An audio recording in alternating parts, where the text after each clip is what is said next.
Okay, hello everyone. James here, your friendly neighborhood faculty and residents with another quick tip. This week, just going to quickly introduce you to a new feature in Zoom, whiteboards.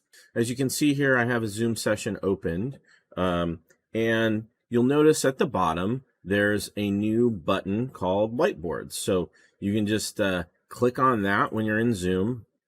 It'll open up this dialog box, and you can open a new one up directly here. You can actually create whiteboards within your Zoom account as well, which I'll go over in just a minute. But just to get going right on the fly, you can just hit new whiteboard, and you can then hit open and collaborate. One thing you'll want to notice, there is a checkbox here at the bottom left-hand side that says allow attendees to access after the meeting. So you can actually leave it open if you want people in the meeting to be able to continue to collaborate in this space after the Zoom meeting has ended. If you don't want them to do that, you just uncheck this box like that.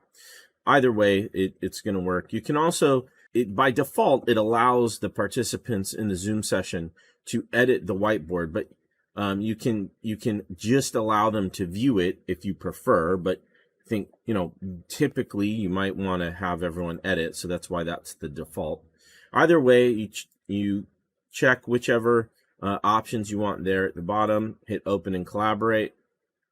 The whiteboard opens up, and it is basically a whiteboard. You can just start drawing around, doing things, and you can see you've got different tools, the select tool, draw, shapes, lines, text, sticky notes, color, all that good stuff. And you can actually create additional pages within the board. So if this one gets filled up, you can always go down here, make a new page. You can see you can create up to 12 of them. So you can add a lot of content to the whiteboard here. The other things you can do in here is you can export this as a PNG file, which is an image file, or a PDF file once people have collaborated. So this can be pretty useful, particularly if you're not going to have your students accessing the whiteboard after you're done. You're gonna close it off once the session is done, but you still want them to have access to the content or whatever you were all doing during the session.